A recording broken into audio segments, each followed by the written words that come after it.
Welcome to the Citizen Experience Podcast, where we speak with government and business leaders across the country about policies, programs, innovations, technology, and all things that impact the local community. Each episode will answer one essential question: how can we make your community thrive? Together, we will understand and explore the citizen experience. Welcome to the conversation. Welcome to the Citizen Experience Podcast, where we talk all things citizens and community. And I am pleased to have our guest, Dr. Michael Butcher, who is the founder and president of the Center of Artificial Intelligence, assistant vice president of student affairs, and dean of students at the College of Coastal Georgia. And he's the chairman of the Urban Redevelopment Agency. So, Michael, you have a lot of hats here. So I want to deep dive and talk about your background and how the work that you're doing with the Center of Artificial Intelligence. Artificial intelligence, you can't escape it, right? At this point, it's all over the news. It's everything that you do from your phone, and there's a big unknown about it. Drill down on that. Tell our listeners a little bit more about you, the work that you're doing. Hey, Keith, this is something I've been looking forward to all week. So I'm just excited to be part of this podcast and to share a bit about AI. And I just, again, thank you for having me be here. I've had an interest in technology my entire life. And I originally started out, even though I have the center and I have a long experience in higher education, I came from the tech world initially, from an interest early on in just video games and early stages of what programming was. I said, I can create a career out of this. Yeah. And I had the opportunity to initially go to college and get my bachelor's degree in information technology, and had a lot of early experiences through co-ops and internships to dive into that. And so that kind of got my feet wet there. And as I started my bachelor's degree, I said, I really want to find a way to get into some sort of leadership and management role. And that kind of got me into a public administration master's degree program to see, can I provide leadership and information technology in a nonprofit, government sector, those sort of areas. And I always had folks around me and mentors to say, find your passion, figure out what just connects with you in your heart, not necessarily what is the path you're just supposed to go on based on what you've seen people do. And so that has driven me my whole life. And you can talk a lot about mentors. I'm sure, Keith, you've had those in your life that have just provided you the right way. But what had happened is I fell into student affairs and higher education and being able to see the difference I could make in students' lives while I was in my master's program. And fortunately, I had those dual passions, the tech passion and being able to help students get to a place where they can achieve their goals academically, but also to get that job that they're going to be happy with and feel so satisfied and serve others for the rest of their lives. So as many people do in higher ed, I didn't grow up thinking, I'm going to be in student affairs or those sort of things. It just fell into my lap and I really enjoyed it. But what was really nice during that time, I was able to keep that thread of technology through all those experiences in higher education that led me up. And again, I'll fast forward to where I'm at now. I got a doctorate degree in educational leadership, and now I'm an administrator role at an institution. But what led me 2.5 years ago is the world was just shocked by when ChatGPT dropped. It was one of those moments I sat and I remember what it felt like to Google something for the first time. And I was just blown away by how we're now rethinking knowledge seeking, intelligence, learning. And I initially in my mind, because I'm in this current role in higher education, I said, this is a game changer for higher education on 14 levels. And I wanted to get into the front of that and have had really productive, and again, happy to go into those in more detail, but conversations where being able to translate the intriguing, the complicated into something and to where people can understand from an uncomplicated level, because I live it and I breathe it, but there's not people in there and they're all varying levels of the area on that. And so not only was I doing work internally in my role, but then I initially created it was the Center for Artificial Intelligence in Higher Education. That was the first organization that I built. But then as I started to go across the country doing keynote presentations, trainings, presentations, it started to expand out of higher ed. And it started to go into areas in career areas and human resources and still being able to make impacts in the higher ed field. But then that led me to say, this is broader than I expected, and ultimately built the organization, the Center for Artificial Intelligence, so it could cover all those particular areas. And internally, in my other role at the college, I've been working with our leadership and our president, and just it's been taken about a year to figure out the best way to do this. Is I'm currently co-chair of our artificial intelligence task force here at the institution. And what I think is such a breath of fresh air as I've looked around the nation trying to do best practices regarding this is I'm doing this in conjunction with our provost, who is our, other than the president, the highest ranking academic officer here on campus, because it is a totally holistic and comprehensive view of AI. It's not just academics and academic integrity and how do we teach it, but we're looking at it from every single facet of the institution, from business efficiencies to customer service to ethics and safety, but still the student experience from the academic standpoint. So that has really led me there. And I have just, it has been a fun whirlwind ride, and being able to do this and get continued recommendations to continue to share my work and to help people, because at the end of the day, I'm a realist on AI. I'm also an optimist at the same time. And so my goal, just like when I started my career early on, I'm here to serve folks. I want mentors that people can find. I want people to get the careers and the jobs that they're just passionate about and happy for the rest of their lives with.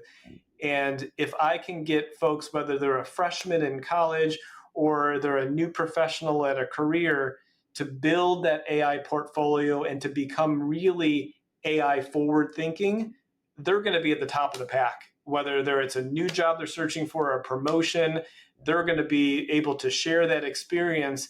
And we've done some really good work in helping them get there. So that's the whole mindset that I have regarding AI.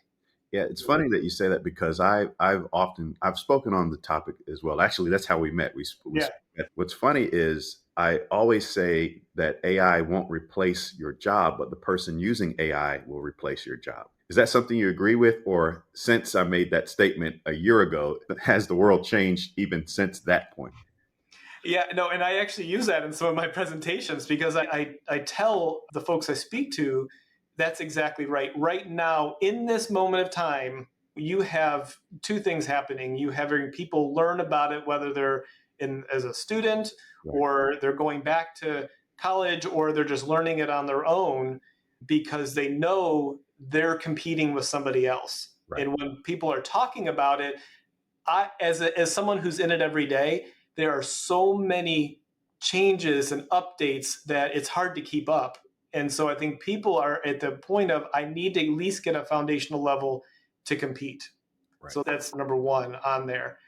I think the second part of your question is the advances that have happened, I'd say just in the last 6 months, is some of the things that we were talking about a year and a half ago.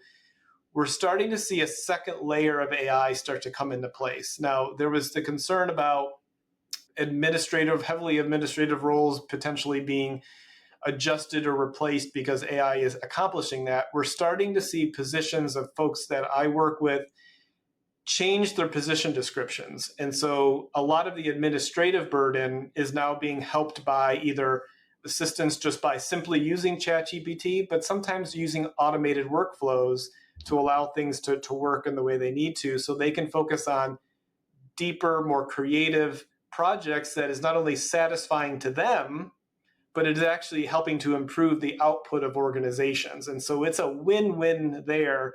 And again, I'll go back to what I'm trying to prevent is people not doing that. And then they're at risk of saying, okay, where do we make some decisions from a workforce standpoint? But the second part of that is where I'm seeing significant advances is some of this automation piece of what's happening, these agents that are being created. that are ultimately you put in a task, and you're seeing this from all the different platforms, that they can essentially take over your computer and being able to build out a document. They're able to browse the web and they make decisions based on what they find. For example, Operator, which is from ChatGPT, it's on the higher end package, but if you want to have a restaurant reservation, you just type it in and it'll go and it'll find it. It'll put your name in, it'll reserve it, and then you've got that reservation and you've just told it to do it. So it's like a higher level executive assistant for anybody. Mm-hmm. That's probably the next phase of things we're going to see. But the thing that I've seen incredible movement on is both here in the US and also in China is the robotics field. And where you're going to start to see AI being really embedded in is they're making robots that are these humanoid robots that are starting to walk very much like a person, have these movements like a person. It's scary when you watch it. Yeah, it's a little scary. Like, I don't know if I always think of the Terminator 2 kind of deals. I don't want it to go that far, piece of it. But where I think you're going to see, and this is for folks who can afford these robots, and companies are going to start to make money by saving people time. Right. That's where they're going to put all this investment into, because even at the very basic level, take the workforce piece out of it. If I can buy some sort of device or robot, whatever you call it, that can do my dishes, my laundry, cook me dinner, think about how much people are willing to pay for that. And it is a robot that will just do it. So as they build these AI components into a robot, that's going to be able to help. But now you're going to start to see some of that translated, and you're seeing some prototypes now into the workforce. You think about the assembly line in a car company, an assembly line there. That's happening at some level, but there's going to be much more autonomous robots walking around that are not attached to arms that you see putting cars together. But in the example in some of my presentations I share, it all scales all the way down to farming, where there's a company in South America that's got this machine that goes down the orchard field and will look for apples, and it uses drones and AI technology to identify which apples are ripe and ready for picking. And so that even reduces the amount of farm workers that we need. So it's not just a high level person who says is a computer engineer or a coder that it's helping to provide them assistance in that way. It's going to disrupt, I think, every industry, and I think it's going to be here quicker than we think. So where does that person, because that's a great example, that seems to be responsible uses of AI, having a drone look at patterns in the crop, detecting or predicting that, hey, this may be a bad bushel here. You can treat it before it goes bad, or you can contain it before it impacts the other areas of the crop, right? There's a lot of great uses of AI. But when do we say, okay, now that person who used to walk the fields looking at the crops, just eyeballing it, will be replaced? What does that person do moving forward? And I'm not someone who believes that we should maintain the VCR repairman, right? If you don't adapt, you do get left behind. But that's going to impact mainly the folks not started academia yet, but maybe just starting their career. Like I have, my son is a programmer, computer programmer, and now I'm hearing that field may be obsolete because of the generating of code. How do you adjust to that? What are you seeing as well down that road? Yeah, and I'll give that latter example. There was a CEO that was just talking about coding. It came out I think this past week or so, and said they envision 90% of coding happening by AI. Mm-hmm. But I think where we are eventually going to get to is there needs to still be some human in the loop interaction regarding some decision making in jobs. So while yes, if you give it a project, it's going to be able to potentially complete a good amount of that project, but there's still going to need, I think, two aspects. The first is some of the intuitive, creative thinking of, okay, here's what you've created, but I need this to be connected to this project or adjusted. That kind of conversation, at least on the near term, needs to be looked at a human standpoint, but also this kind of dives into a little bit of the other parts of the concerns, but Is it biased in what it's outputting? Is there any sort of discrimination? Is it really providing something that's attuned to maybe the more nuanced political nature of the output, whether a company is providing a product or a conversation that needs to be had there? I think in the short term, too, you've got the people that ultimately are going to be maybe displaced or job roles adjusted. Mhm. There's still going to need to be people who oversee the AI units themselves or the AI processes, maybe not to the technical level I just described, but there was a really interesting proposal that a number of the AI companies provided to the White House and in saying what do they need. And a lot of it we've talked about, like energy usage and those sort of things. But some of the secondary careers that are going to open up are the old school careers. They are going to have a significant need for HVAC technicians, because if you think about the amount of cooling that is going to be needed in these data centers to run all these servers to provide all the output from all these AI units, that's going to be a really high demand area. There's ways where we can see some of the original interest of, from whether it's a trade school degree or certificate where HVAC is still incredibly popular and needed now. I think that's going to be exponentially increased. But I talk about in a lot of my trainings, everyone needs to be taking a look at their job description right now. They need to say, what could I anticipate could be shifted by AI?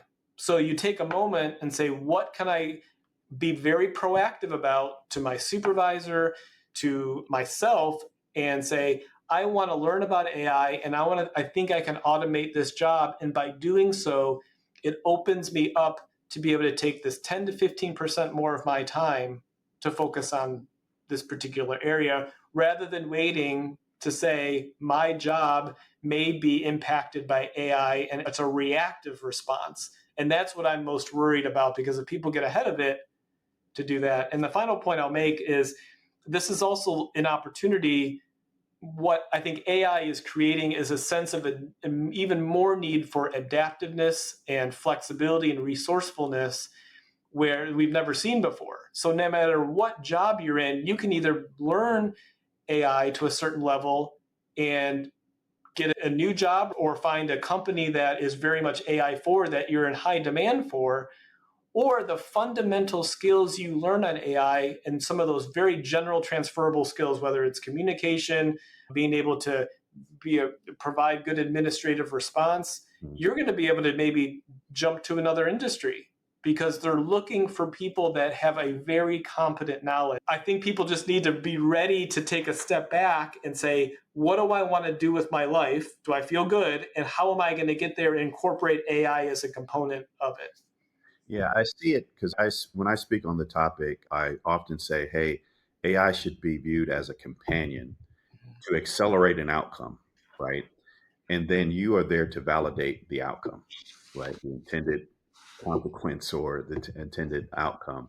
But that is a more quality control, quality assurance type of angle to the current job that individuals have today, where they're actually not doing it themselves, either through a legacy software platform, leveraging new AI components, either a chat bot or an agent, just to get to an accelerated outcome faster.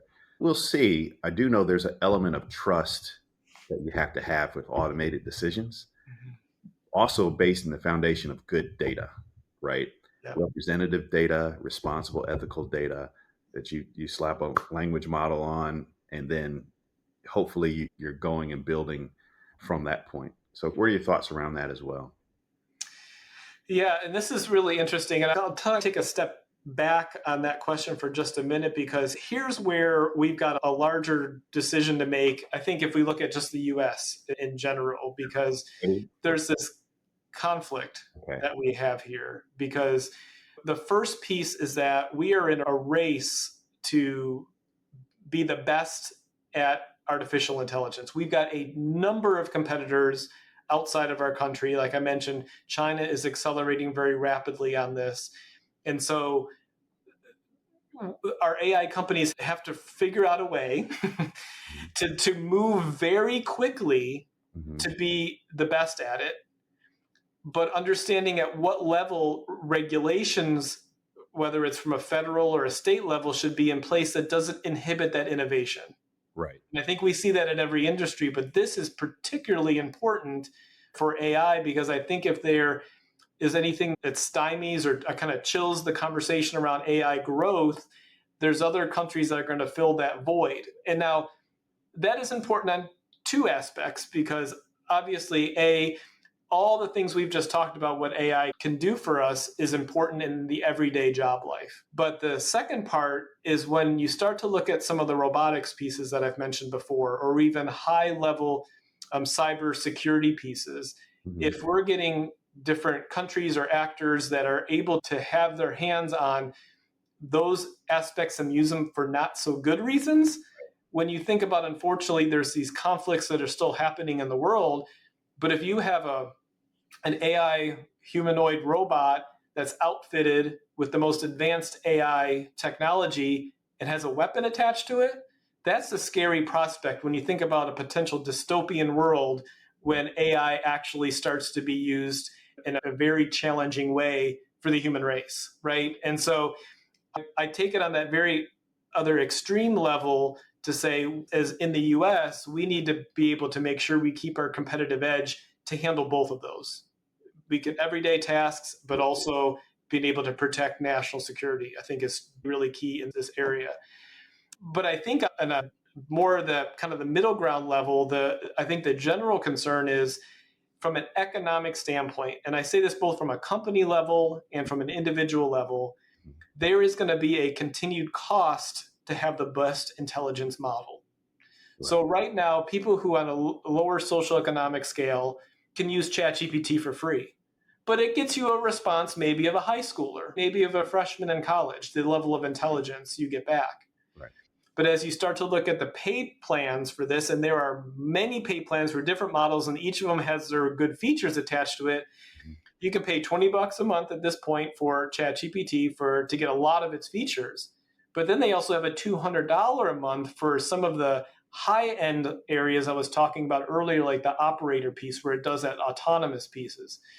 So the concern for me too, is the internet is open to everyone. There may be some paywalls behind articles and some videos and things like that, but there's going to be that continued kind of stratification of AI intelligence. Mm-hmm. And from a moral, ethical, fair concern, that's going to start to separate who's got the money to either buy that humanoid robot with the best AI or to have the best ChatGPT version that can make them the most successful in the world. We're going to start to see some shifts there because you may have all the understanding of how to use an AI, but then once you put that component into it, you're going to be restricted by intelligence.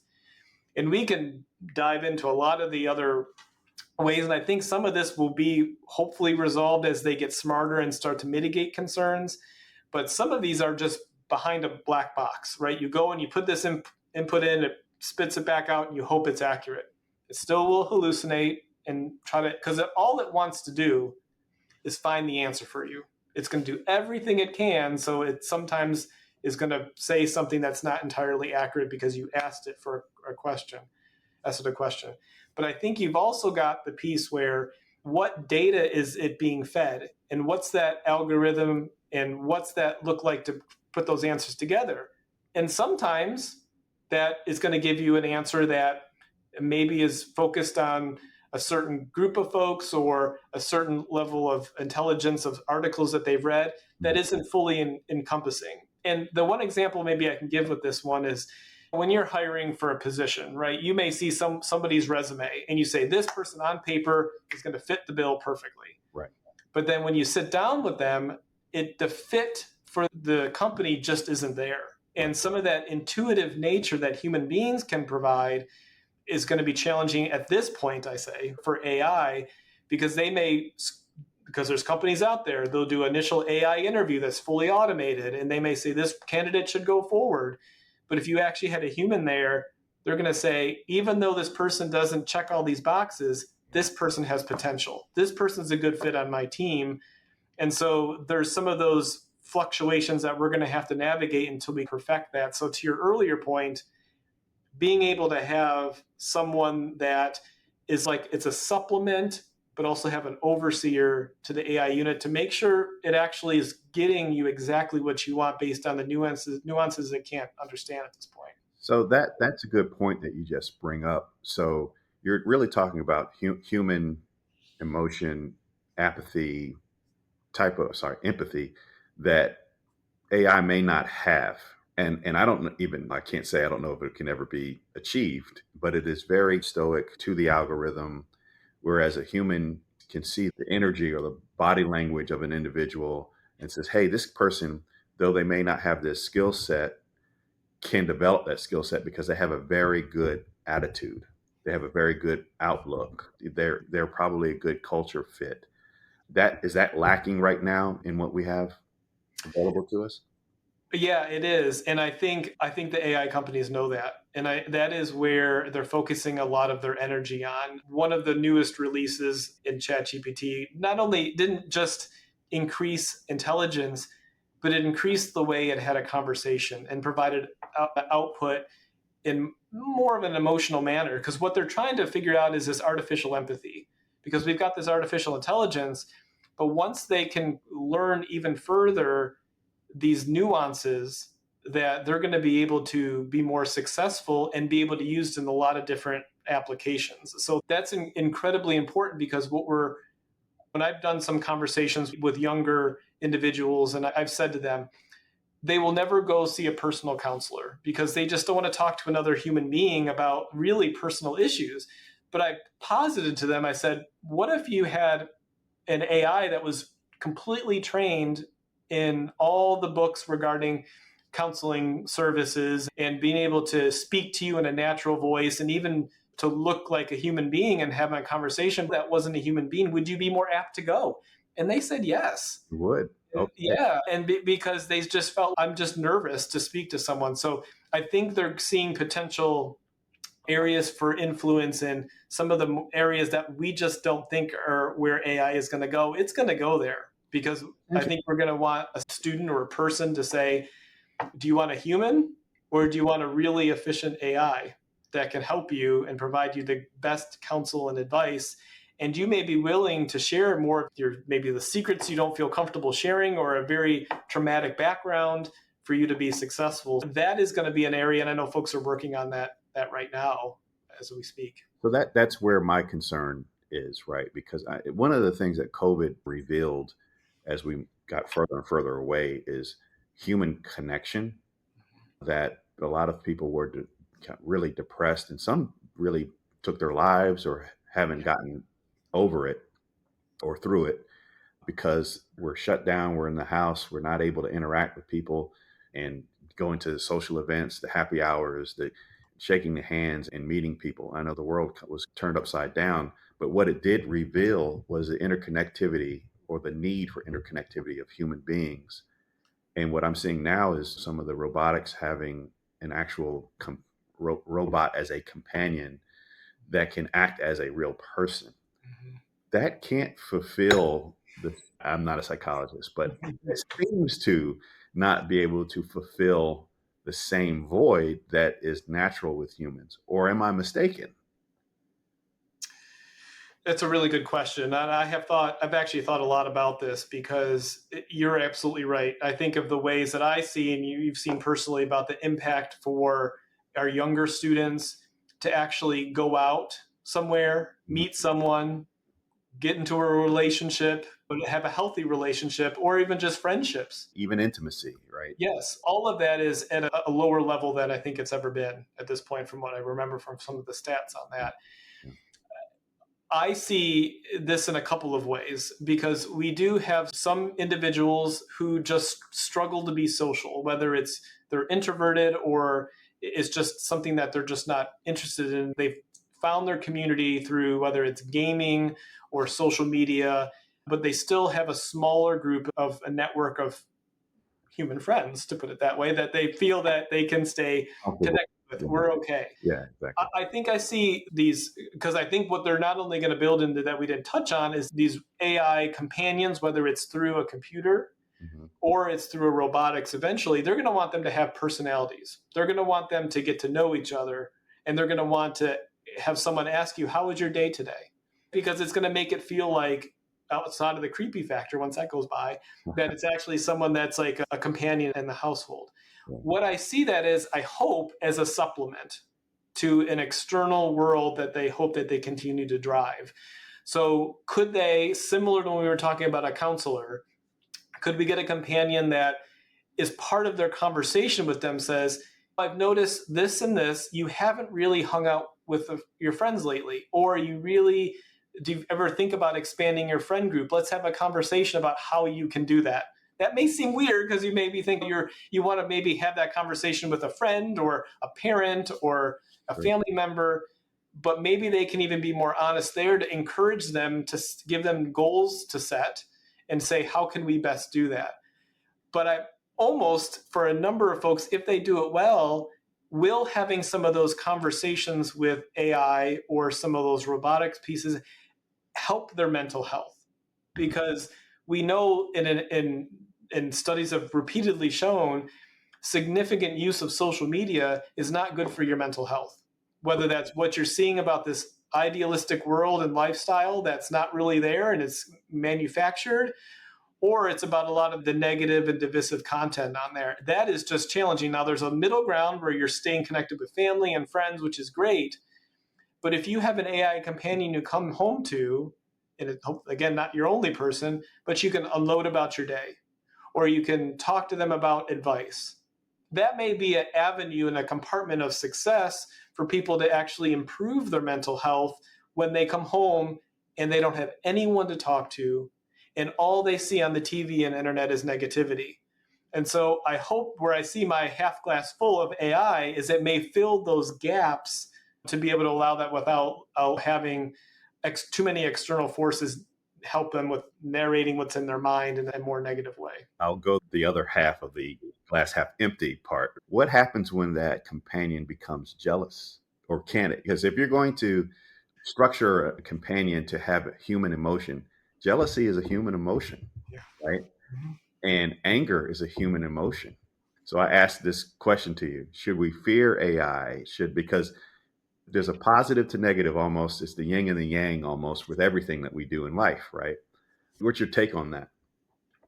Yeah, I think it's good to have a healthy fear, a fear with an action plan to what happens, because we would feel like we would have the same fear of what social media could do to our minds and the decisions we make and how we feel about people and those sort of things. But I think it's a way that, yes, I think they're going to have certain language models that are going to say it's the guardrails are off.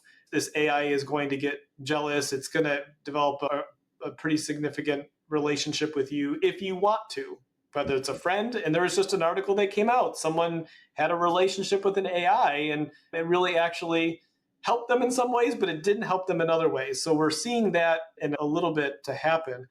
And so I think as you go in, what I'm hoping is that you or the company will be able to set these parameters to say, here is what I'm expecting of you as a companion, or I'm expecting to you more than a companion. But I think about this as life is just complicated. Yeah. And sometimes human beings do things that are unintentional, right? They may say things they're not supposed to say, or that would offend somebody, or they make a poor decision. It's a learning opportunity.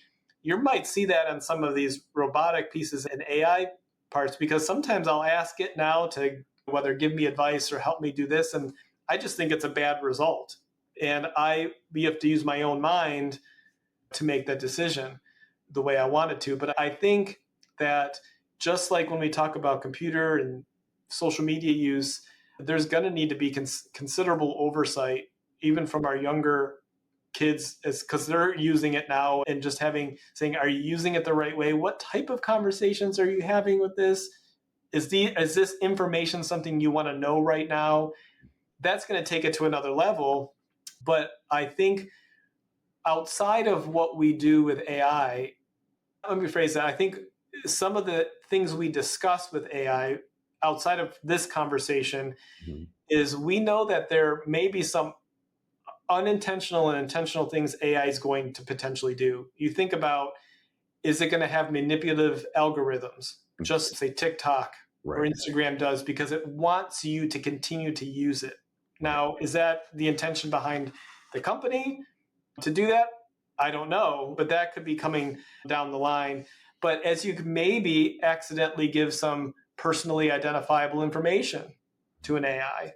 Now, we shouldn't do that at all, because once you give it to the company, it's theirs to use and to train on.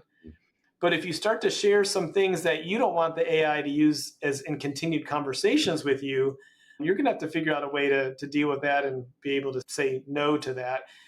And I think there's just a lot of safety features that we've got to consider. Is it ultimately going to use deceptive behavior?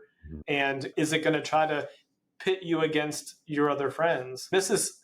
I talk about some of this to folks in presentations. I say, I'm going to get a little science fiction-y with you right now, and just bear with me. But this is where the conversation goes to say, how can this person do this? It's an artificial person to have me spend more time with them. But as these models grow and they're learning what human beings want, they're going to continue to exploit that, whether that's for good reason or bad reason, because it just wants to continue to make you happy. Yeah. We're going to have a part two of our conversation.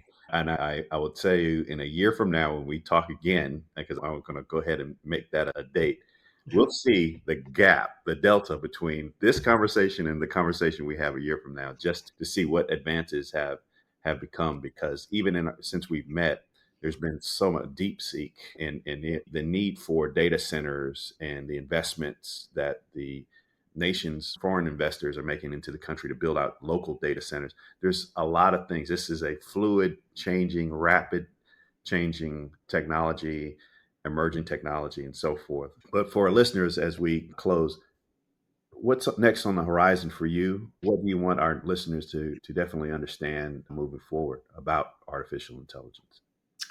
Yeah, so for on the horizon for me is that I'm shifting, continuing to have conversations at different organizations and universities. I got things lined up this summer, keynote addresses, different pieces like that. I've been continuing to work on my own company, but also the AI task force here at the college. I'm trying to, and a lot of where I'm seeing things resonate, and we've talked at very two ends of this, the kind of the spectrum here. At the very high end, saying the advanced AI, its implementation in the robotics, that's going to be a game changer. But I'm also spending some time thinking about the conversations I've had about how this is going to affect the everyday worker. And how can we make where the person that is either struggling, having one or two jobs, that is not able to afford AI, how can we build a training or an understanding to be able to resonate with them that it's really low hanging, easy fruit, no matter where you are, whether you're at an administrative assistant position or all the way up into middle management. That what I'm finding is that some of the very basic sharing of, whether it's of prompt engineering, of simple things you can do to try to automate your job. Because some people, quite frankly, they're in a job, they're maybe in a small town, and this is the job they've got. And they may have different levels of job mobility and moving out of town. But how can I make them the most happy and satisfied in the position they're in? And maybe there's a potential for career progression. And so that's really a focus of mine in this upcoming year. I think there's a gap there, and also continuing to find ways to look at from our higher education system, how we can make updates and changes. Because like I mentioned, this impacts our business office, to our student experience, to in the classroom, and how we're really rethinking learning. Because I have folks come to me and say, why am I memorizing this stuff when eventually I can just send it through AI and I get a good answer? And when we think about folks who think, oh, I can just, they don't want me to cheat and do those sort of things, but we're going to see advancements in augmented reality and glasses that you're going to be able to just either think or say quietly, I want this answer, whether you're at a job or you're at a test in college, and you're going to see that answer right away. So you're going to see the availability of intelligence, not just information, dramatically change on top of what we've just talked about, and how are companies going to manage that? How is our school system going to manage it? And I think it's going to disrupt them more quickly than they imagine. So I would put those in a couple categories of things coming up. Yeah, that's fascinating because it's going to really change the way we approach learning. It really will. So, thank you so much, Dr. Butcher, for joining the podcast today. How can our listeners get in contact with you? Yeah, a few different ways. I'm active on LinkedIn, so if you look me up there, again, under my both of my roles, happy to connect with you there. The Center for AI is the organization that I've developed too, or contact me where I'm at the College of Coastal Georgia. Happy to connect in any of those mediums to either just to talk it out for a minute and see where I can provide the most assistance, or just to have a general conversation about AI. Again, this is something that is very much not only a passion project, but of a career in my aspect to help others. And Keith, I'm just so thankful for this opportunity, for this conversation. Like you said, I'm happy for a part two. We can talk about this, I think, for quite some time. Yeah, we left, as they say, that we left some meat on the bone because there's a lot of different things that we could talk about, and we'll definitely reconvene sooner than a year. Again, everyone, if you get a chance to see Dr. Busher speak at an event, he's phenomenal. You really learn a lot. So I ask you to support him and his endeavors as well. And thank you again, listeners of the Citizen Experience podcast. We try to bring really good, valuable content to the forefront. Hopefully this was a part of that. So thank you for joining the Citizen Experience podcast. And until next time, we'll talk to you soon. Thanks for joining the conversation. Bye. Thanks for listening to the Citizen Experience podcast. If you enjoyed today's conversation, be sure to follow, rate, and share the show. It helps us keep bringing you great content and real stories that matter to you and your community. Got a topic you'd like us to cover or guests you'd like to hear from? Reach out. We'd love to hear from you. Until next time, take care and keep showing up for your community.